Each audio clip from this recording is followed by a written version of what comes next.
Dieu donna à Noé un signe.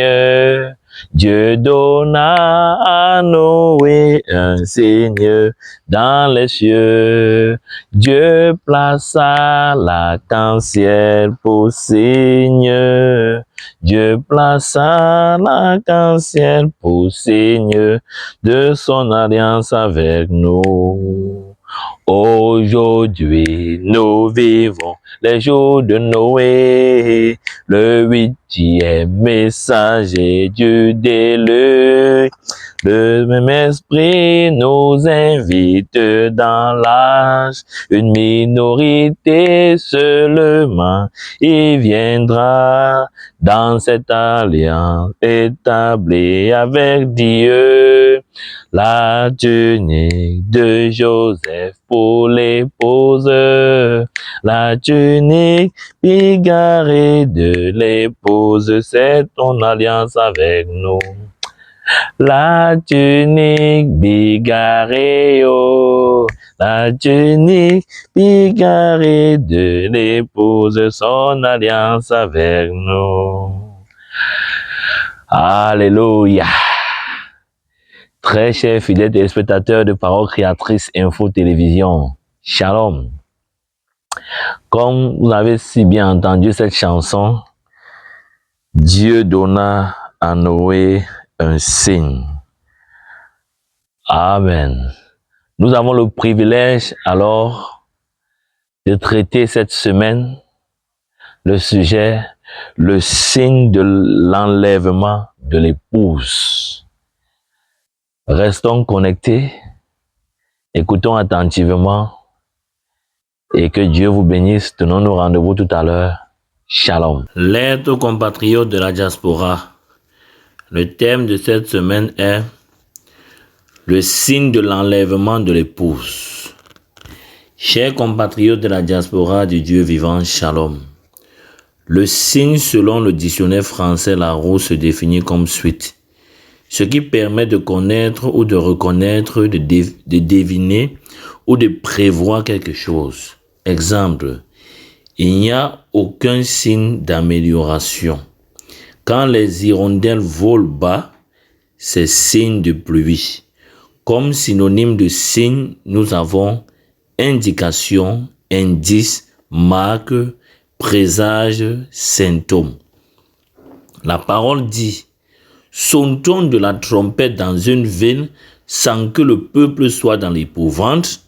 Arrive-t-il un malheur dans une ville sans que l'Éternel en soit l'auteur? Car le Seigneur l'Éternel ne fait rien sans avoir révélé son secret à ses serviteurs, les prophètes. Selon Amos chapitre 3, versets 6 à 7. Bien-aimés, dans les 7 visions du prophète William Marion Branham de 1933, il avait parlé de première vision, que le dictateur d'Italie, Benito Mussolini, envahirait l'Éthiopie. Deuxième vision, que l'Amérique serait attirée dans une guerre mondiale contre l'Allemagne qui serait dirigée par un Autrichien, Adolf Hitler. Troisième vision, que l'on aurait affaire à 3 ismes, le fascisme, le nazisme et le communisme, que les 2 premiers seraient réduits à rien, mais que le communisme florirait. La voix insista sur le fait de garder les yeux sur la Russie, sur les événements à venir.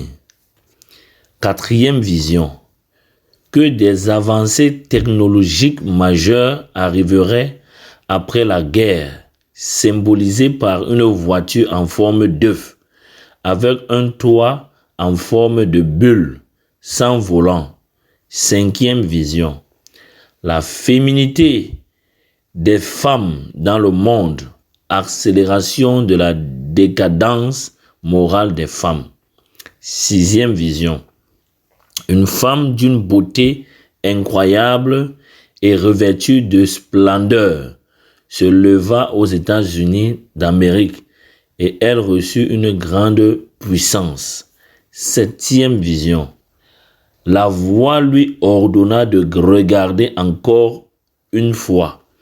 Pendant qu'il tournait la tête pour regarder, une gigantesque explosion déchira entièrement tout le pays et laissa la terre d'Amérique dans un état de ruine chaotique et fumante.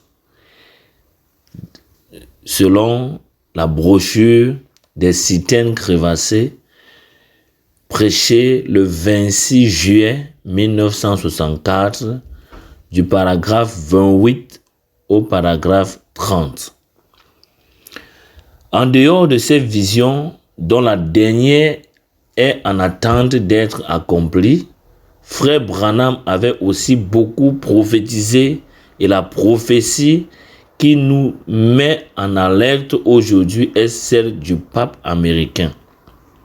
Il dit, paragraphe 87, je cite, « Je pense que l'un de ces glorieux jours, quand cette confédération unie des églises se rassemblera et que le nouveau pape sortira des États-Unis et qu'il sera placé là selon la prophétie, alors on formera une image à la bête.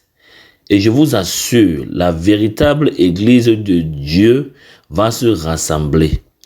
Les véritables et authentiques croyants venus de chez les méthodistes, les baptistes, les presbytériens, les pentecôtistes, les nazaréens, les pèlerins de la sainteté ou n'importe quoi, se rassembleront et ils seront cimentés par l'amour de Dieu. Ça formera le corps du Seigneur Jésus-Christ. Tous les croyants et les libres penseurs et les gens à l'esprit superficiel seront jetés d'un côté. Ils iront tout droit dans la confédération des églises, selon le message, les actes du Saint-Esprit, prêché le 19 décembre 1954 le soir. Mon frère et ma sœur, la bouche de Dieu a parlé, la chose est déjà là. Que ceux qui se souillent davantage et que ceux qui se sanctifient davantage. Mais quant à l'épouse de Christ, elle se gardera pure. Elle gardera sa robe blanche et sa lampe sera toujours allumée.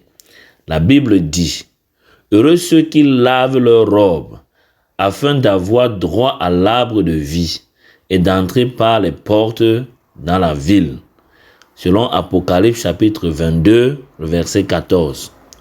Ainsi, mes bien-aimés, gardez la chose principale. Appuyez constamment sur play.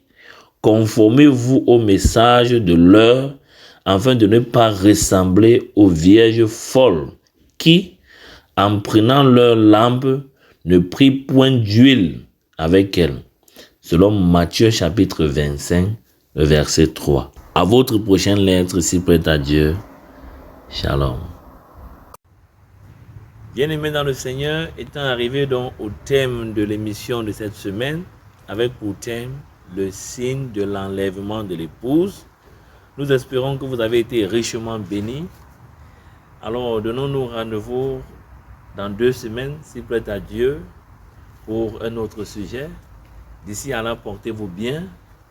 C'était votre frère en Christ, Baoya Fonko Samuel, depuis la ville de Duisbourg, en Allemagne, pour PCI TV Diaspora. Shalom.